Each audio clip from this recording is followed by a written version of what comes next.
El mes de febrero es el mes del patrimonio, las herencias culturales aquí en Libreta Negra MX y por eso decidimos tener a invitados muy especiales. Les saluda sus anfitriones Wendy Osorio y Omar Espinosa, sus arqueólogos de confianza aquí en La Hoja Suelta. En esta ocasión volvimos a invitar a una amiga muy especial. Desde Nuevo León nos conectamos con Selene Velázquez, que es restauradora, defensora de centros históricos y especialista en herencias culturales edificadas. ¿Cómo estás, Selene?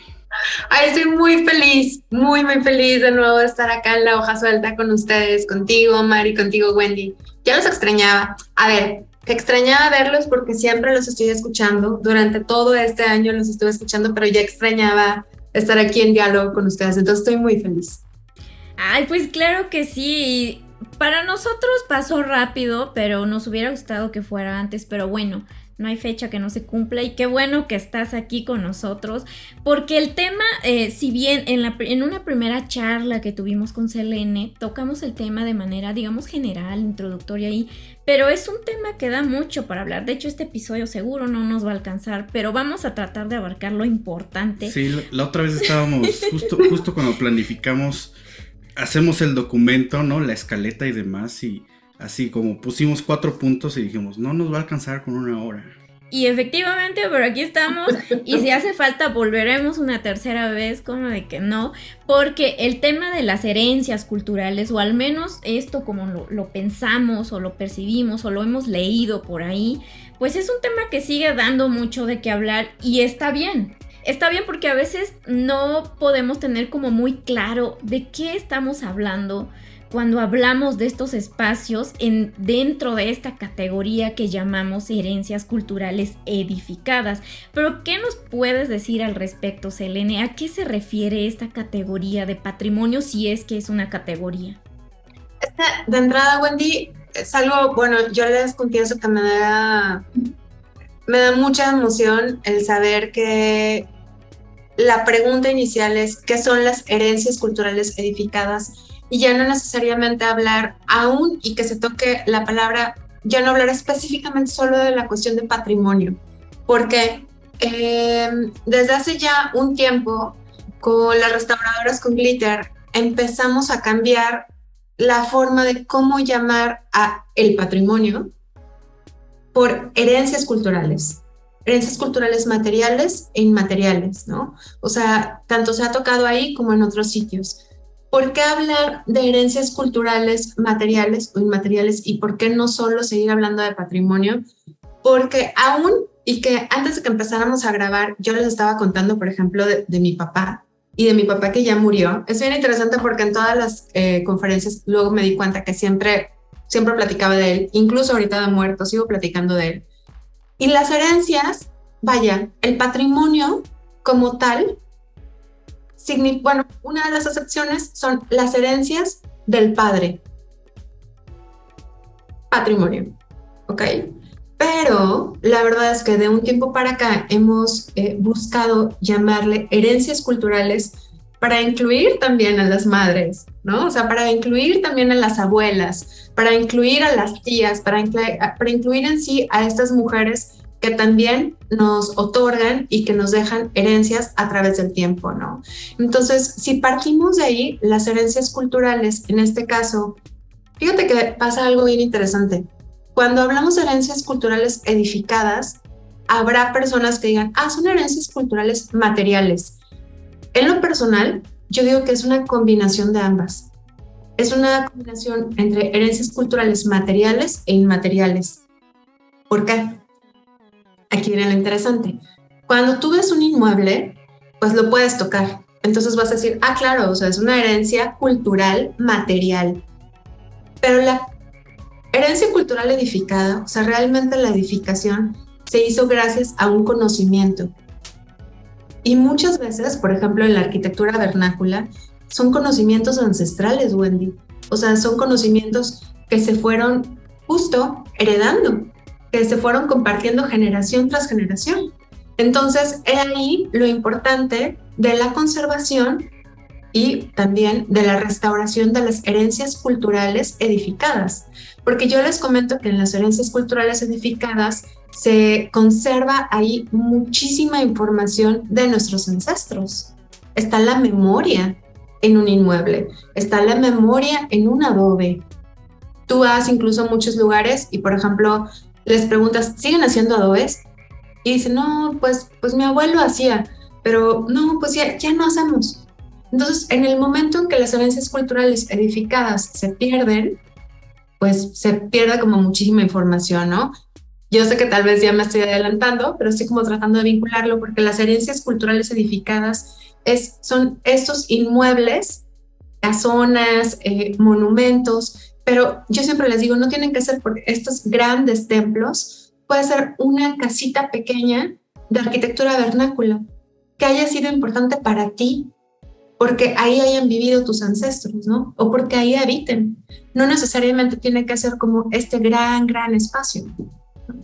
Claro, y aún siendo los grandes espacios o la casita, pues más chiquita, me imagino, me atrevo a pensar que también el trabajo de conservar y de preservar toda la información que guardan estos espacios, pues tampoco es una tarea muy fácil.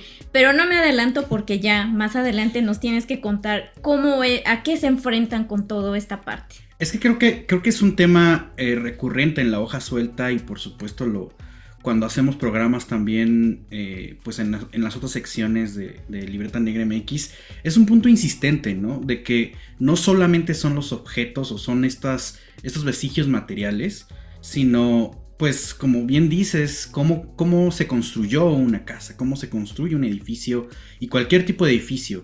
Y además de eso, ¿no? O sea, el conocimiento técnico como tal, sino, pues, ¿qué hay detrás de eso, no? Por ejemplo, aquí en la Ciudad de México me viene el ejemplo de la Casa Rivas Mercado y un poco la visita a ese lugar, pues, es conocer la historia de la familia.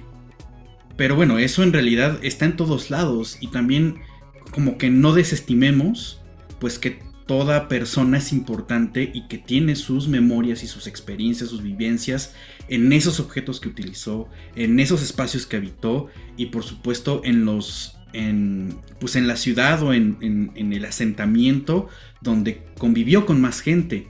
Que de hecho en la arqueología, no sé si te llevas con muchos arqueólogos, Selene, pero seguramente habrás escuchado esto de manera recurrente, ¿no? Realmente buscamos cómo saber qué pasó con quienes habitaron esos espacios y de quienes pues solo, entre comillas, solo tenemos los vestigios materiales, ¿no? Entonces aquí como que se van entrelazando estos dos quehaceres.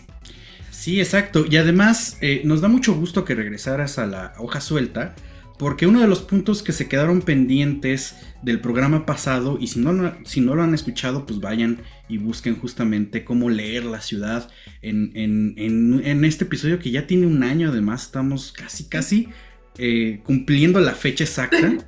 Pero queríamos platicar de Nuevo León y de qué hay ahí, porque además, o sea, vamos a caer aquí en una reducción, pero casi cuando hablamos de arqueología, por ejemplo, es arqueología mesoamericana y entonces todo lo demás, quién sabe qué suceda con eso. Que eso fue un punto también, ¿no? Que resaltamos en aquella charla porque nos da gusto poder conectar, ¿no? También con gente que no está aquí en el centro, porque con gente de Aridoamérica, Wendy. Exacto. Yo diría del norte de México, ¿ya? Sí, porque en temas culturales sabemos que generalmente está todo centralizado, ¿no? Y yo creo que es válido también como, pues, ampliar el panorama. Suceden muchas cosas interesantes, igual de importantes en todos los puntos de nuestro país, ¿no? Pero Nuevo León... Y la otra acotación es justo eso, que yo mencioné nada más arqueología, pero en realidad las herencias culturales son de todos los momentos históricos que uno quiera. Entonces cuéntanos, Selene, de dónde, o sea, qué puntos de referencia hay en Nuevo León o qué tipos de herencias podemos observar por allá. A ver, primero yo tengo que contestarle algo a Wendy que decía, yo no sé qué tanto te lleves con arqueólogos, pero los amo a los arqueólogos, los amo y a las arqueólogas, como no tienes una idea. Yo siempre les digo que, a ver, yo soy un bichito raro, por lo general, Wendy, porque yo les digo que realmente mis grandes formadores han sido arqueólogos. Entonces, yo trabajo en la restauración desde un punto arqueológico. No soy arqueóloga, o sea, obviamente lo sé, pero la arquitectura la reviso desde el punto de la arqueología. Entonces, es como muy interesante porque eso en las escuelas, o sea, en la licenciatura, ¿qué nos van a enseñar de eso? Para nada. Y curiosamente, eso yo lo aprendí en la maestría con un maestro muy querido mío, que es Carlos Castañeda, y digo es porque lo sigo teniendo presente, aunque haya muerto ya, y a él le tocó trabajar en Plazuelas, en Guanajuato, justo cuando se dividía en esta cuestión de, ¿es Mesoamérica o qué es? Guanajuato, Guanajuato y arquitectura monumental. Entonces a él le empezó a tocar trabajar en todos esos casos, ¿no? Entonces a mí me tocó estar con él de cerca en Plazuelas, además de las clases, trabajando y visitando muchas veces el sitio, y te digo, trabajando directamente también ahí con él, y de una gran amiga mía que sigue estando en Guanajuato, en el INA, que es Luzma, y que sigue por ahí. Bueno, yo la adoro. Entonces, más allá de otros arqueólogos que conozco, ¿no? Y creo que eso me ha ayudado mucho a poder comprender la arquitectura desde otro punto, incluyendo antropólogos sociales, ¿no? Como María Elena, que también ya murió y que también estaba en Guanajuato. Entonces, este vínculo y esta intersección de profesiones, la la interdisciplina, es lo que va enriqueciendo todo. Ahora sí, Omar, ¿qué puntos, o qué sitios, por ejemplo, de Monterrey? Está bien loco, porque yo siempre les cuento que, sí, a ver, tú dices Monterrey, y si quieres hablar como de espacios icónicos o de inmuebles, todo el mundo va a pensar en Fundidora, que estamos hablando de arquitectura industrial. Todo el mundo va a pensar en el Obispado, que es uno de los pocos edificios barrocos que tenemos, un barroco tardío, que era obviamente la antigua casa del obispo y que ahora es museo. Y luego pueden pensar, ¿qué otro? A ver, Palacio de Gobierno, que estamos hablando de finales del 19, principios del 20, y sacó Catedral, que también nos es parte del 18, y luego ya se les olvida todo. Es muy extraño porque siempre vas a ver como los mismos elementos en todos lados. O un monumento que es un arco gigante, que es el Arco de la Independencia, que está acá en Monterrey. Y entonces a mí me da mucha risa. Yo varias veces se los he dicho, entre risa y urticaria, porque, por ejemplo, este año se cumple el 10º aniversario del Día del Patrimonio de Nuevo León, ¿ok? Porque tenemos un Día del Patrimonio. Órale, nos habremos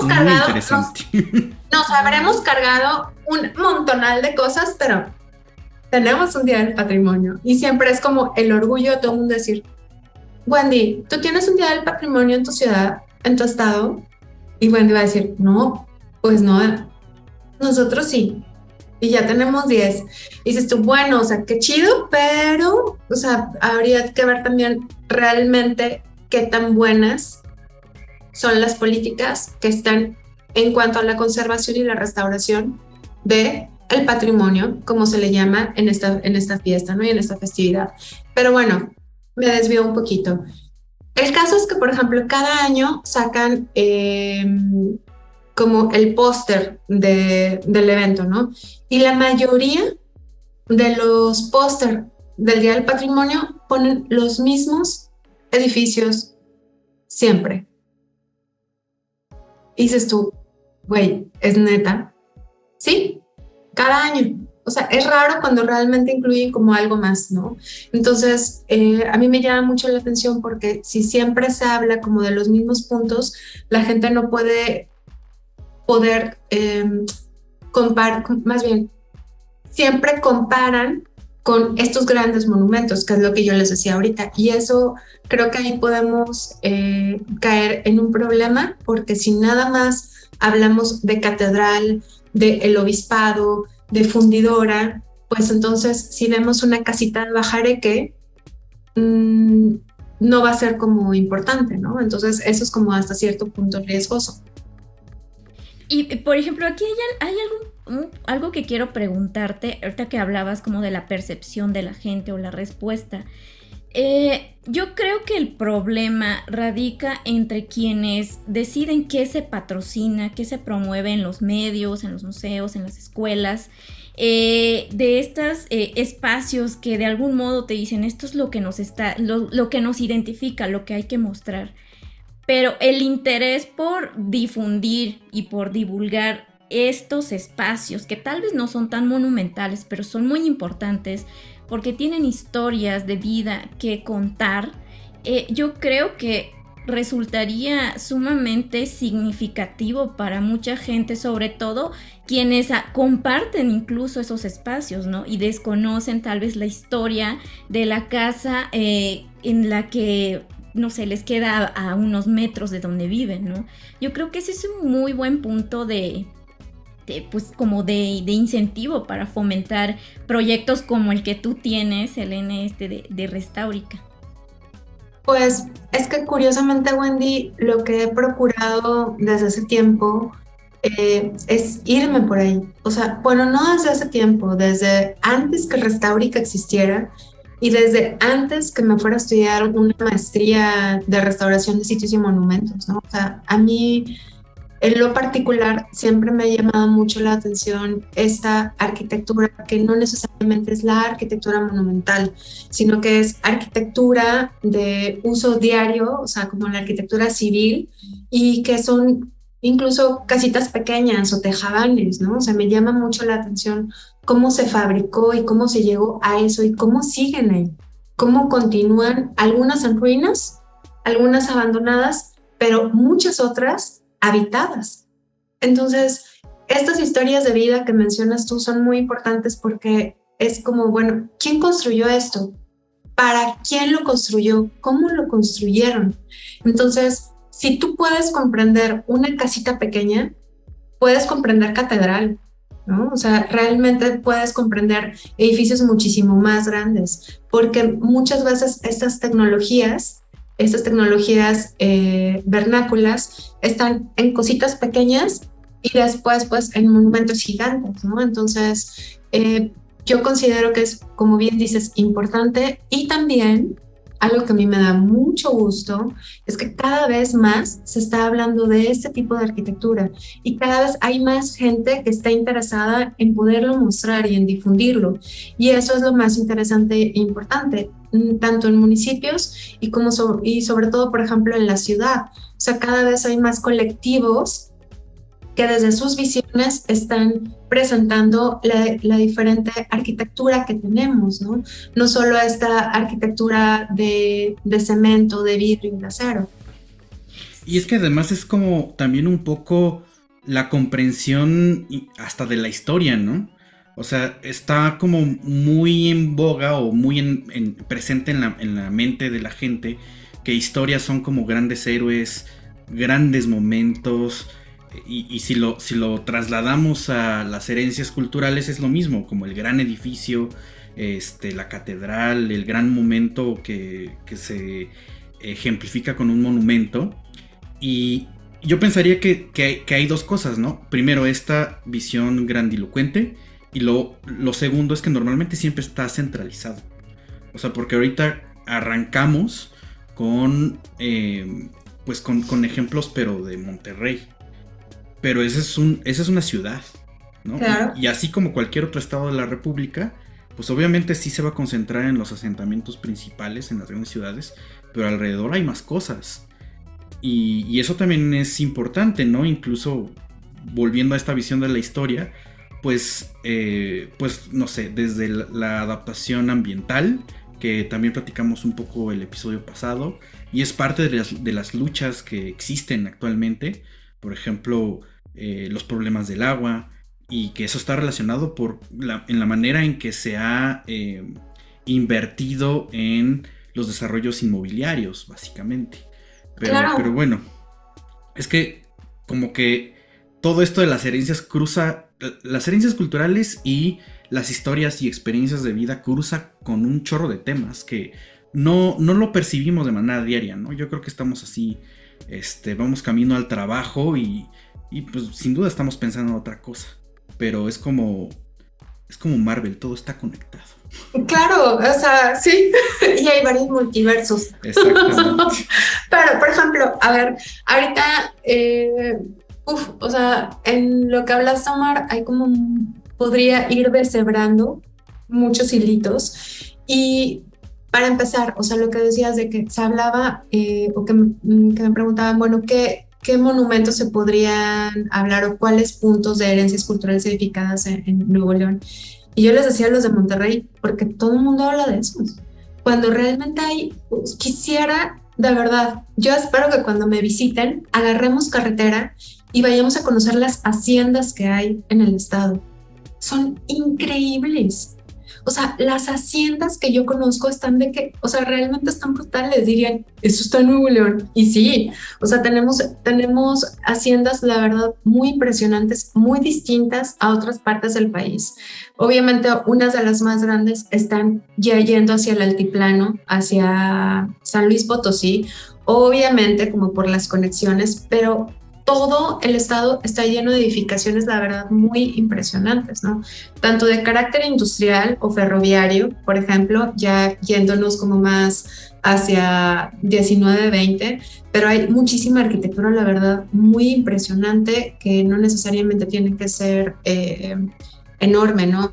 Y que antes, o sea, yo siempre les digo que también una de las cosas más importantes de conservar la arquitectura que ya estaba antes que nosotros es porque podemos, si queremos, y si hacemos también un esfuerzo al leerla, comprender cuál era su relación o la correlación con el medio ambiente, incluso con el agua.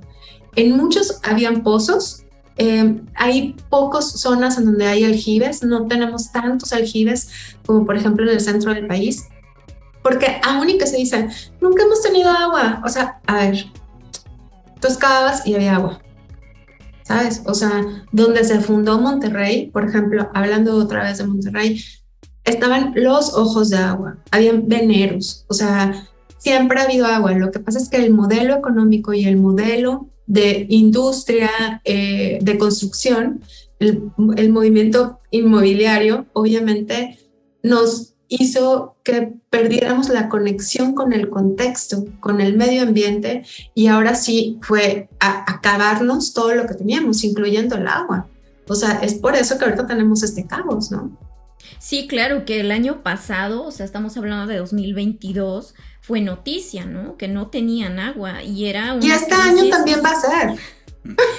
Y todos los demás, así como vamos, y no solamente, o sea, porque pensamos en el norte de México porque es un ambiente o es un contexto árido, ¿no? Pero, por ejemplo, la Ciudad de México ya también tiene marcada un día cero. Y esto es, pues, cómo hemos sido voraces, la verdad. O sea, cómo es que las sociedades han depredado e hinchándose en los recursos, aunque no le hagan falta. Francamente, eso es algo de tópico antropológico que tenemos que poner muy sobre la mesa, porque consumimos, bueno, más bien no consumimos. Desperdiciamos, o sea, almacenamos más de lo que podemos consumir. Y normalmente, como no lo aprovechamos, pues se desecha, ¿no? Y creo que el agua es un tema que cruza también otros temas como derechos humanos, el acceso al agua y por supuesto pues la calidad de vida. Y pues no sé, como que desde nuestras propias profesiones, la restauración, conservación, la arqueología, la antropología, se pueden dar soluciones. Uh-huh. Pero sí, aunque el camino no es fácil, Selene, yo veo que, bueno, a través de este proyecto que tienes, como que has circulado en ciertos rincones del país y has tenido contacto con la gente que tiene experiencias o perspectivas sobre ciertos espacios, historias de vida. Pero ¿a qué otros retos se enfrentan todos estos movimientos que están en favor de conservar y de preservar estas herencias edificadas? Uno que es como muy básico, que son los recursos económicos, ¿no? O sea, porque podemos tener como muchas ganas, pero si no hay recursos económicos, si no hay un apoyo económico, es complicado. Por un lado, ¿no? Pero por otro, Wendy, pasa algo muy particular, por ejemplo, con el Estado, ¿no? En el Estado existe un fideicomiso para la conservación y restauración del patrimonio que es del Estado. Miren así. Y las restauraciones no se hacen en fast track, ni tampoco la conservación, ni tampoco el estudio del estado de conservación de un inmueble o de un bien mueble. Entonces, no han acabado de comprender, es un fideicomiso relativamente nuevo, pero no han acabado de comprender que la conservación y la restauración y la investigación de los bienes culturales llevan tiempo. Y cómo se hace desde el Estado, desde un Estado en donde no estaban acostumbrados a trabajarlo de esa manera, todo lo quieren rapidísimo. Y entonces lo que está sucediendo, Wendy, es que lo hacen como, yo les digo que es como un fast food, ¿no? O sea, yo lo comparo con el fast food. Están saliendo restauraciones de estilo fast food, que no son restauraciones. De hecho, debería entrecomillarlo. O sea, no son restauraciones. Se están haciendo los procesos equivocados en muchas ocasiones solo para que se vea bonito. Y entonces, eso es uno de los retos a lo que nos enfrentamos también por acá, que se están haciendo como muchas intervenciones, pero que realmente es solo para que el bien cultural se vea conservado, pero se están cargando mucha información en el camino, ¿no? Entonces es algo, la verdad, como muy importante. Otra que va ligado con la cuestión económica tiene que ver, por ejemplo, no se puede homologar un costo de intervención. Eso es como un hecho, ¿no? Pero yo siempre les digo, o al menos eso yo, al menos desde Restaurica, lo digo como de manera recurrente. Si ustedes tienen una casa que quieren conservar y no tienen dinero, háblenme y les digo cómo lo hagan. Y no les voy a cobrar, porque tampoco la gente tiene dinero como para poder. Y además me tienes que pagar, pues no. O sea, yo lo que quiero es que se conserve, ¿no? Los arquitectos o los desarrolladores o las constructoras, bueno, ok, pero luego tampoco quieren pagarlo.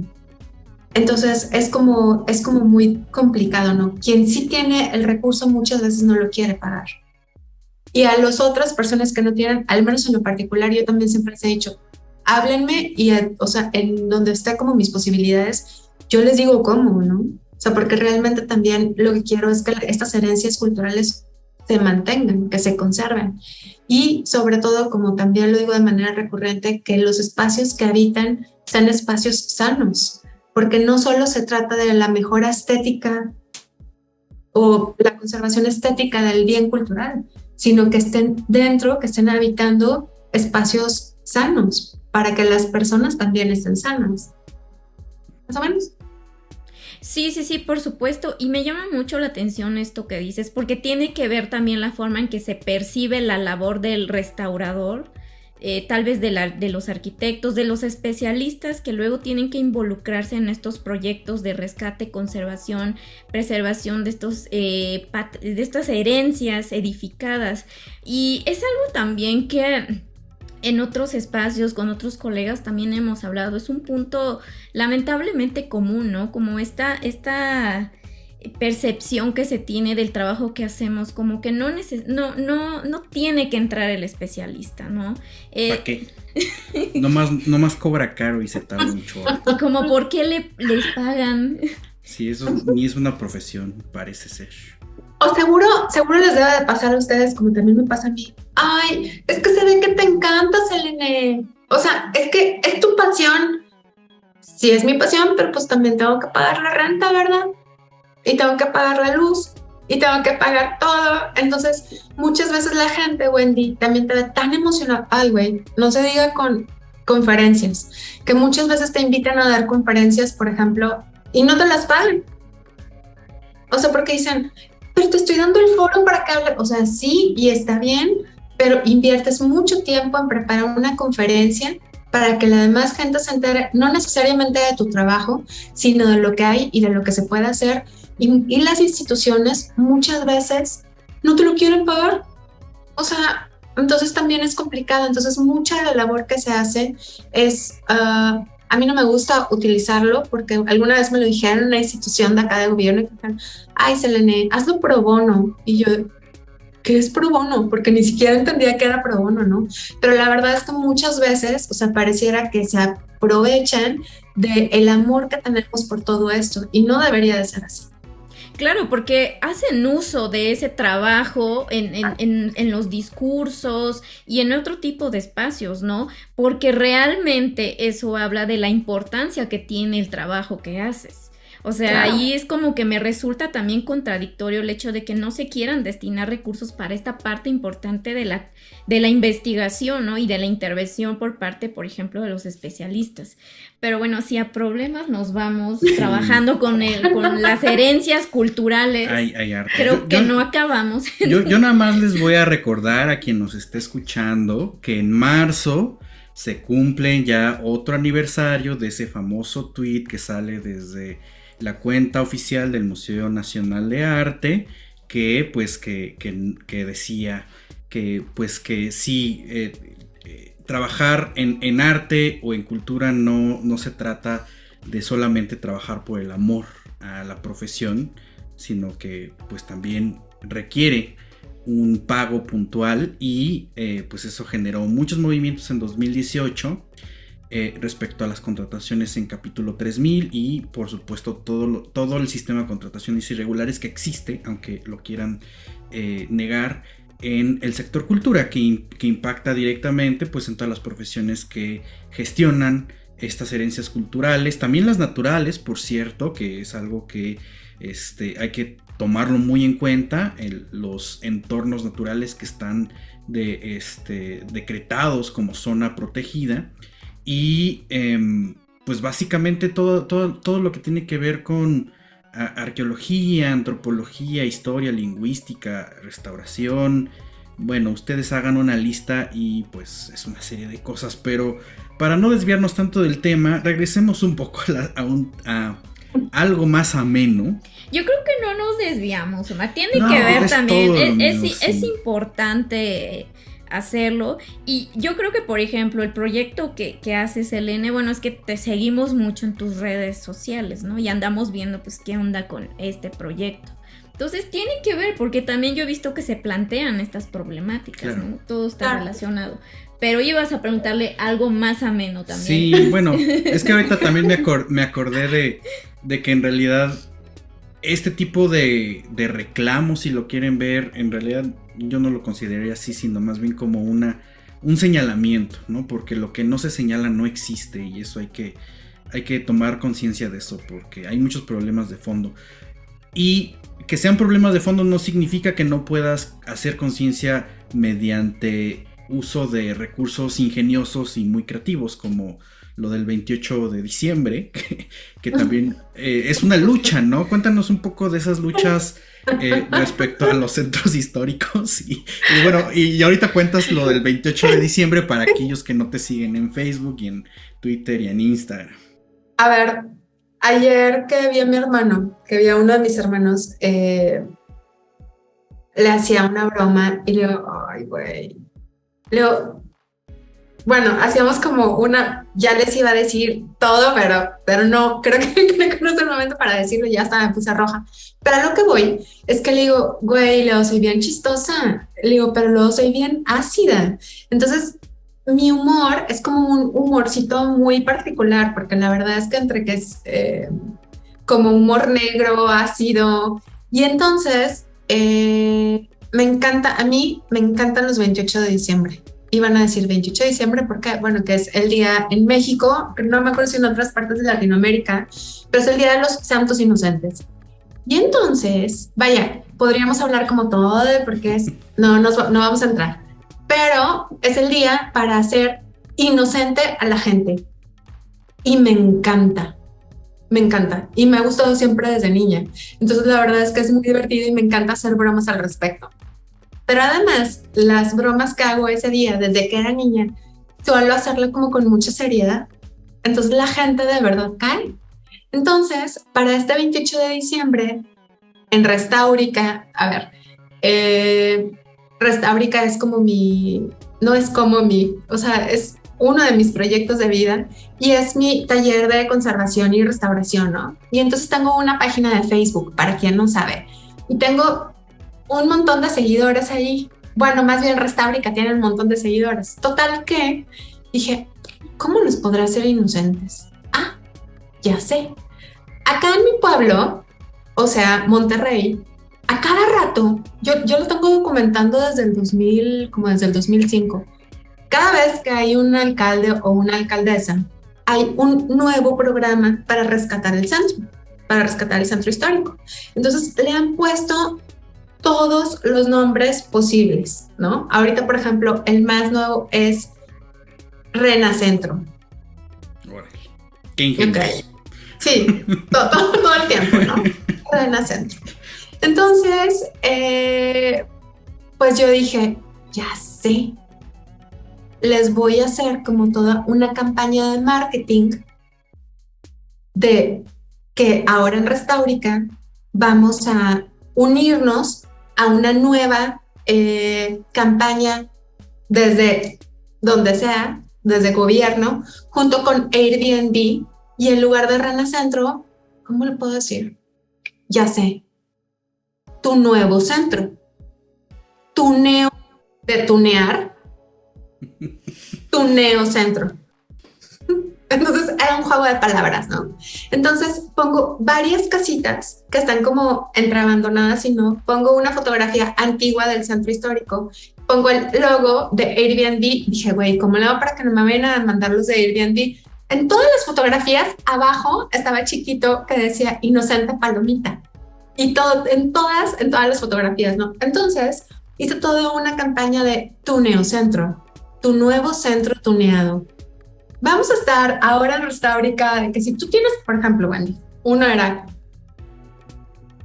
tienes algo, decía algo así como de que tu abuelita tiene una casa antigua, sácala. Y a partir de ahora genera recursos, y entonces hice como toda una campaña vinculando de vas a renovar la casa, sacas a tu abuelita, empiezas a ganar dinero, y si la casa es viejita, tumbamos todo lo que está por dentro, no pasa nada, solo dejamos la fachada, como lo que están haciendo acá. Y si quieres aprovechar las vistas, hacemos una torre de 10 pisos atrás, no pasa nada. Entonces fue el caos, porque lo hice tan poca madre que la gente cayó en shock. Tenía cada una de las imágenes, tenía como su personalidad, pero hice todo un texto y estaba poca madre el texto. Hasta el final decía, para informes, escribe a inocentepalomita@tuneocentro.com. Entonces para mí fue muy divertido que un chingo de gente no leyó hasta el final y solo veía las imágenes y solo se quedaron en shock. Entonces, por un lado, estaban es que no puede ser. Bueno, les tengo que contar lo que pareció muy divertido. Un arquitecto me manda un WhatsApp en la tarde. Dice, no vas a creer esto, pero un editor, que cuando vean esto se va a dar cuenta que me contó, un editor de un periódico muy reconocido estaba ya escribiendo un artículo de que no podía ser que te habías vendido tan fácil a las inmobiliarias. Mira. Yo dije, güey, ¿ya viste? Y de que, no, es que no puede ser, o sea, la de Restaurica tan fácil que se vendió, o sea, ya está haciendo lo mismo que los demás. Güey, es 28 de diciembre. Ay, no puede ser, hubiera quedado. Entonces, la neta es que a mí me hubiera divertido muchísimo que sacaran algo así, porque te habla de muchas cosas, de lo acostumbrados que estamos a que suceda eso, y como también no leemos, y como realmente no estamos como, o sea, no vemos la información completa, ¿no? Entonces, tanta gente se dejó llevar porque de verdad sucede todo el tiempo. porque la mayoría de los arquitectos acá, que incluso dicen que trabajan en pro de la conservación y restauración de las herencias culturales edificadas, están metidos en eso. Y hacen torres y solo dejan fachadas y dicen, no pasa nada, hombre, te voy a restaurar los primeros niveles, pero te vamos a hacer la torre de 20 pisos. Pero está muy bien, Omar, porque pues ya te estoy restaurando lo de abajo, ¿por qué te quejas? Wendy, o sea, ¿en serio no ves? Estamos restaurando. Y además tuvo mucha repercusión o como mucho impacto porque justo aquí en la Ciudad de México acababa de pasar nada de este famoso y controversial convenio entre el gobierno de la Ciudad de México con Airbnb y UNESCO de pues generar este turismo, ¿cómo le llamaron? Turismo social pensando nómadas en digitales. La gente, nómadas digitales. Exactamente, sí. Pero es que sí está involucrado Airbnb, entonces estaba muy bien hecho el anuncio y muy, muy a la medida, ¿no?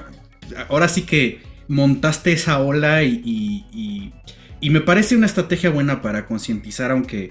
Bueno, concientizar primero que revisemos las publicaciones, que lean las letras chiquitas todo el tiempo. Y segundo, de estos temas tan importantes, porque pues finalmente es algo que con lo que sucedió en la Ciudad de México y con lo que sucede en otros centros citadinos y no tan citadinos, pues vemos que hay un despojo de territorialidades y pues también un desalojo de gente que tiene ahí, pues lo que tengan, no importa si es un año, 5, 10, 20, que dicen, bueno, te vamos a quitar de tu departamento que estás rentando y ahorita esto se va a convertir en un Airbnb o una de estas cosas de centro de trabajo coworking y listo, ¿no? Pero pues eso luego tampoco toma en cuenta pues todo esto de significativo o que tenga algo significativo histórico, cultural, artístico, o sea, esas cosas no cruzan por aquí muchas veces. Es que el impacto que pueden tener como estos megaproyectos, vengan de la iniciativa pública o privada, tienen más impactos en lo ambiental, en lo social, ¿no? Ahora que hablabas, por ejemplo, del desplazamiento o desalojar a una comunidad de un espacio en el que han habitado durante generaciones, es algo que en estos proyectos no se gestiona, pero ni de cerca de la manera más justa. No quiero decir nombres, ¿no? Porque ahorita pues hay ciertos megaproyectos en los que vemos comunidades la oferta fue, bueno, te tienes que mover porque aquí va a pasar pues esto que va a ser de uso más turístico, pero te vamos a hacer una casa, ¿no?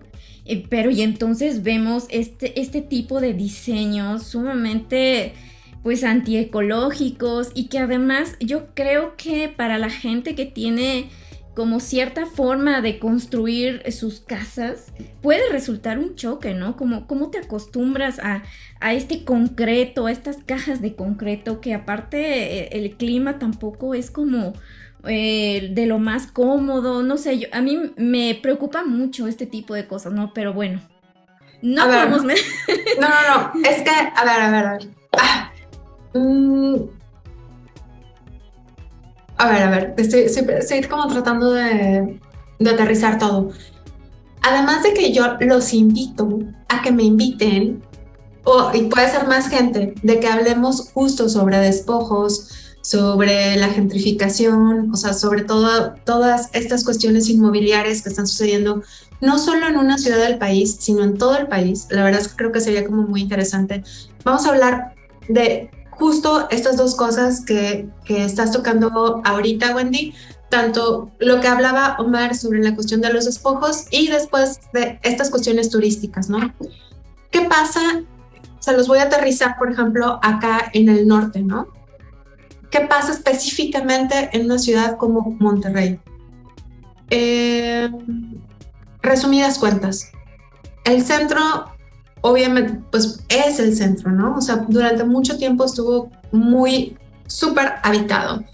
A lo mejor no tan bien conservado como muchos centros históricos en el país. No nos hagamos, o sea, a ver, hay picos en los que realmente los centros estaban mejor conservados porque había una bonanza económica, ¿no? Entonces, por ejemplo, a finales de los 70s, principios de los 80s, que hay devaluaciones, la mayoría de los centros históricos en el país estaban mandados al carajo. No solo el de Monterrey, muchos otros, ¿no? Pero entonces acá, porque siguen teniendo como este síndrome de inferioridad, querían limpiar todo para hacer edificios alrededor de una gran plaza. Y entonces es por eso que Alfonso Martínez Domínguez, que era el gobernador en ese entonces, manda demoler un montón de manzanas para poder hacer lo que hoy se conoce como la macroplaza, que es la gran plaza, pero originalmente era que hubieran muchos edificios alrededor de... Solo se hizo uno que otro. No se hicieron estos edificios que se tenían proyectados. ¿Por qué? Porque siempre se decía que Monterrey era una ciudad sucia, chaparra y fea, o sucia, chaparra y triste. Y no, pues no solo eran los centros históricos el centro histórico de aquí, eso pasaba en muchos otros lugares, y por eso en muchos otros lugares también arrasaron con los centros históricos. ¿Qué pasó en ese entonces?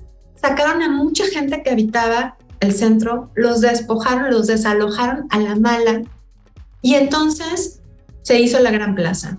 Otras personas siguieron habitando justo por donde estoy yo ahorita, que es como se les conocía como barrio de Catedral, barrio de Nejayote, el barrio de Tenerías, esta otra parte del centro, ¿no?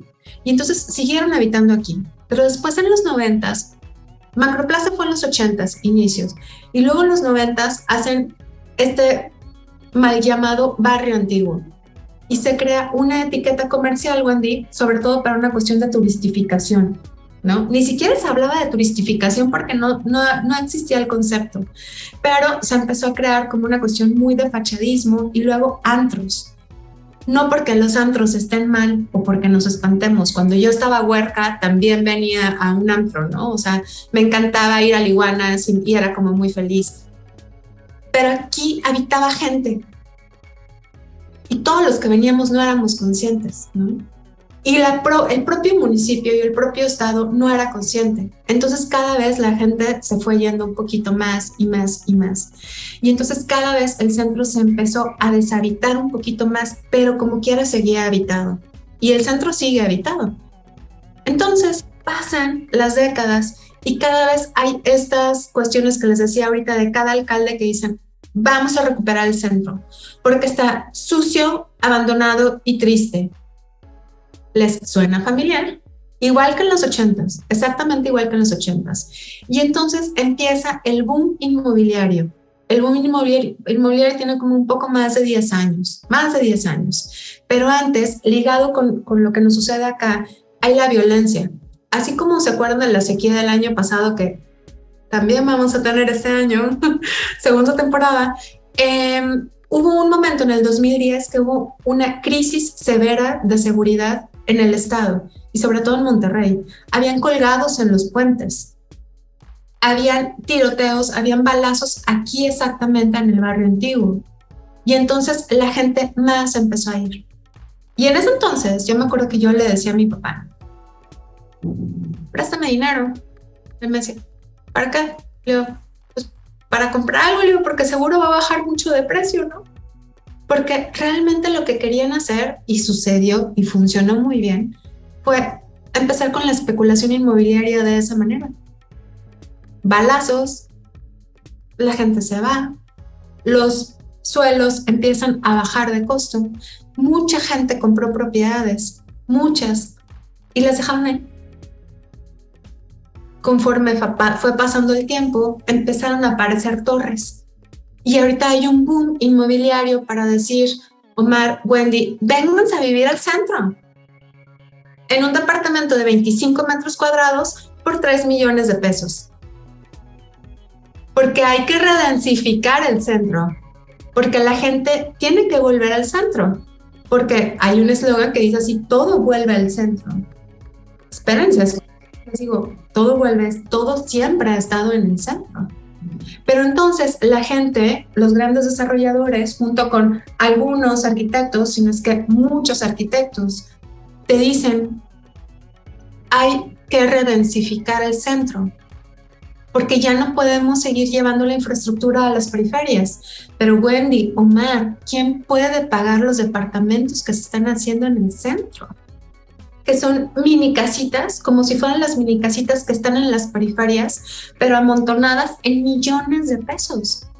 Es una mentira que se está redensificando el centro, porque la mayoría de estas grandes construcciones están siendo, adivinen para qué, para Airbnbs. Y entonces la mayoría de la población sigue habitando las periferias. Entonces es un falso discurso. ¿Quién habita el centro? ¿Quién puede pagar por estos lugares? Y entonces más bien lo que se está creando otra vez, a ver, aquí no nos pasa un tren, ¿ok? Pero como quiera se está haciendo todo un proyecto de turistificación para que el centro se vea bonito, pero no para los que habitamos el centro, sino para los que quieren que vengan al centro. Claro, y lamentablemente es un patrón que podemos observar a lo largo y a lo ancho del país, ¿no? O sea, como este desplazamiento hacia las periferias de los habitantes y que con estos espacios que quedan como lo bonito, lo que es muy caro, pues se vuelve inaccesible, ¿no? Hay una desvinculación ahí también y eso pues genera todos estos problemas que aquí, por ejemplo, hemos estado hablando de gentrificación, pero también la desigualdad que se ve es exageradamente abismal, sobre todo en las grandes ciudades, ¿no? Pero es algo que está alcanzando a muchas partes del país. Pero bueno, hemos hablado bastante de todos los pormenores, ¿no? que has tenido en tu recorrido de todos estos años de estar trabajando, investigando, difundiendo, defendiendo estas herencias culturales edificadas, Selene. Y en todos estos años, quiero que nos digas si tienes alguna favorita. Sé que puede ser difícil, ¿no? Mencionar solo una, pero si la tienes, mira, es momento de que nos cuentes. A ver, yo confieso que cuando vi la pregunta dije, Selene, no digas Dolores, no digas Dolores, no digas Dolores. Y luego, todavía hoy pensaba, no digas Dolores, Selene, di otra. Y luego decía, güey, es que Dolores tiene todo. O sea, Dolores sigue teniendo todo. ¿Qué es Dolores? Dolores es arquitectura monumental, mea culpa. Ahora sí que por mi culpa. Es un templo religioso, es un templo católico, pero tiene todo ahí. ¿Y a qué me refiero que tiene todo? Estamos hablando, no puedo decir que es tal cual arquitectura vernácula, pero tiene sistemas constructivos tradicionales. Tiene estos grandes bloques de sillares de caliche con los que están construidas muchas edificaciones en el estado, ¿no? O sea, porque es el material que tenemos por acá y que se parece mucho al de la península de Yucatán. Esta piedra blanca que tienen allá, bueno, el caliche, que es el que nosotros tenemos acá, porque pues todo esto en algún momento fue mar también, ¿no? Entonces, Dolores está construida con sistemas constructivos tradicionales, ¿no? Están estos bloques, pero además, creo que, no me acuerdo si les he contado o no, que, por ejemplo, en una de las bóvedas, en la del coro, encontré ollas de barro. Entonces, son aproximadamente 2,200 ollitas de barro que están conformando la bóveda del coro, ¿ok? Entonces, ¿qué nos dice eso? Que hubieron alfareros que estuvieron trabajando montonales de ollitas. ¿Por qué? Porque aquí tenemos barro, o sea, tenemos muy buena tierra para hacer ladrillos, por eso está Ladrillera Monterrey, ¿no? Es que ahora es ladrillera mecanizada. Entonces, la historia de la ciudad, yo lo que les digo, está en Dolores. Y después tenemos una cúpula que está formada en la estructura de acero. Todo el mundo me pregunta, ¿y es de fundidora el acero? Les digo, no sé. Hasta que yo no encuentre una firma o un documento, yo no puedo asegurar que ese acero provenía de fundidora, pero es muy probable, ¿sabes? Entonces, está una estructura de acero en donde también hay ollas de barro, pero son ollas muchísimo más grandes, porque entonces aligeran la estructura, pero como quiera ponen ollas. Entonces estás hablando de un edificio de principios del siglo XX, que es de 1909, y hay esta fusión de sistemas constructivos tradicionales. Y además tienes varias etapas pictóricas en el interior con aplicaciones de hoja de oro verdadera y hoja de oro falsa, Entonces, es impresionante. Entonces, les juro que yo venía hoy aquí a no hablar de Dolores, pero dije, es que es Dolores, ¿no? Entonces, ¿por qué? Porque ahí puedes tener como muchas construcciones, o sea, vaya, que las construcciones que encuentras en todos lados, también puedes leer ahí, ¿no? Entonces, tengo muchas favoritas y muchas que amo, pero Dolores es como, tiene un conglomerado de... Y eso está en la ciudad de Monterrey. Sí. No tiene la culpa de estar en la ciudad de Monterrey. Pero sí, está en Monterrey. O sea, ahora, si me dijeras que no esté en Monterrey, hay una hacienda que está hacia el sur del estado, que es el Potosí. Está en las faldas del cerro más o de la montaña más alta del estado, que es el Potosí, y que está muy cerca, obviamente, de San Luis, ¿no? Y está por la 57. Y esa es una de mis haciendas favoritas, que es del 18, del 19, y es, o sea, si quieres como otro monumento u otra construcción, ¿no? Y otra, de verdad, para acabar, si fuera arquitectura todavía más chiquita, la Casa de la Estrella en Mina, que es impresionante y que es de adobe y que tiene un aborregado, que tiene una textura al exterior increíble. Pero también en Mina, en la zona del desierto, las construcciones que están cerca de las vías del tren, que son de bajareque. Entonces, que están en medio del desierto y encuentras construcciones de bajareque ahí, ¿no? O sea, está el suelo arcilloso y ahí mismo, con eso mismo, levantan las construcciones y son realmente súper bonitas, ¿no? Entonces te podría hablar de cada municipio, tenemos 51, pero me voy a quedar con esos para que esto no se alargue muchísimo más. Y además para que sea buena razón para ir a conocerlos, porque aquí nos los estás contando, ¿no?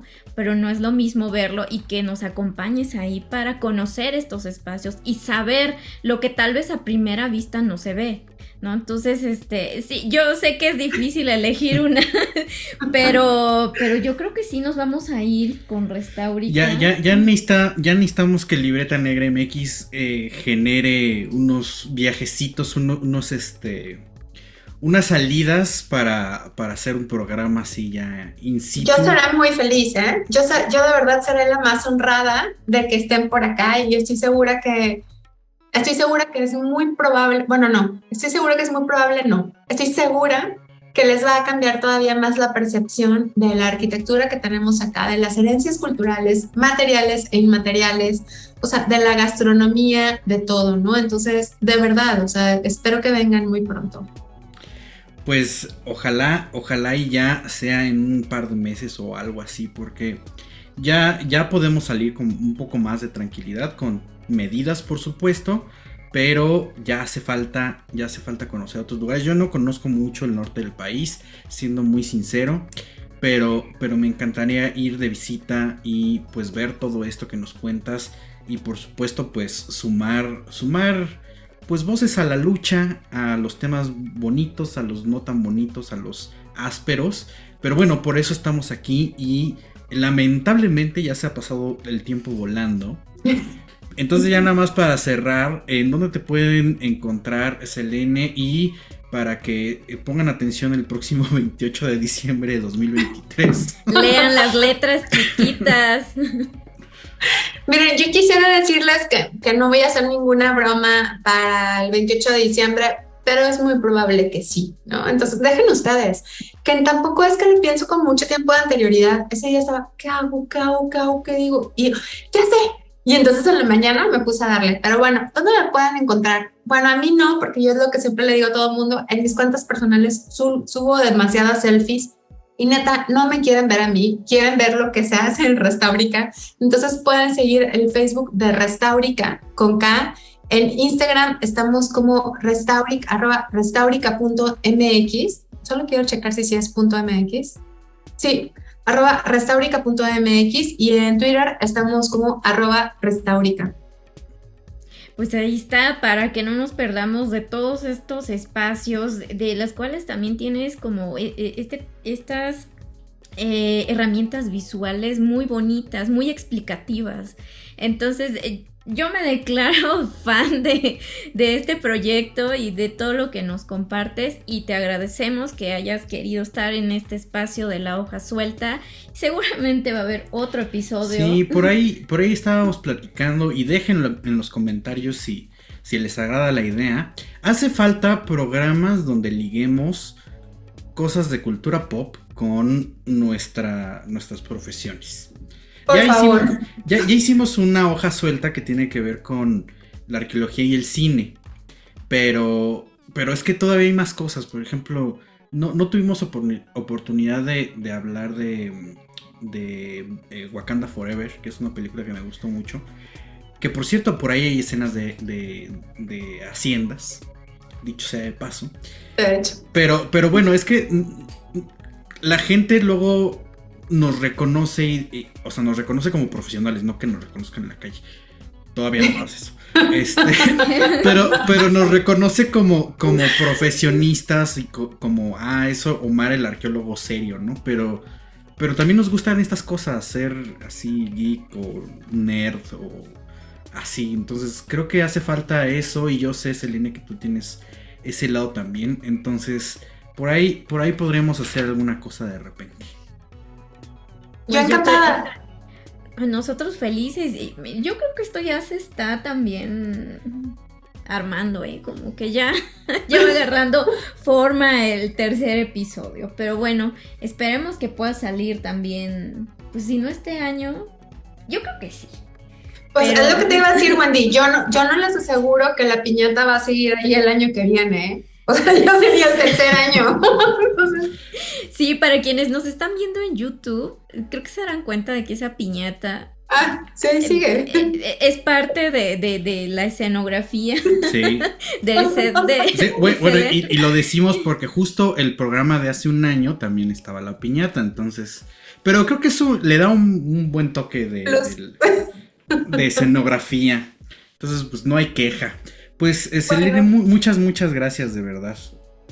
No, pues al contrario, o sea, de verdad, siempre me hace muy feliz poder platicar con ustedes, o sea, verles sus caritas bonitas, y quien no nos está viendo, pues véanos para que nos conozcan, a quien no nos conoce, y quien nos está escuchando, pues gracias por haberse también tomado el tiempo de escucharnos todo este rato, y ya saben que yo soy materia dispuesta para quien me quiera hablar, para quien me quiera escribir, para lo que quieran. Y ustedes dos, vénganse por favor acá a Nuevo León, vénganse a Heridoamérica, a esta parte de tierras lejanas, y que estoy segura que la verdad nos la vamos a pasar bastante bien. No vengan en verano, porque no va a haber agua y va a haber mucho calor, entonces, pero realmente yo siempre les digo, vengan antes de abril o vengan después de octubre o en octubre, ¿no? Y yo seré feliz de recibirlos siempre septiembre, octubre. Yo seré muy feliz de verlos por acá.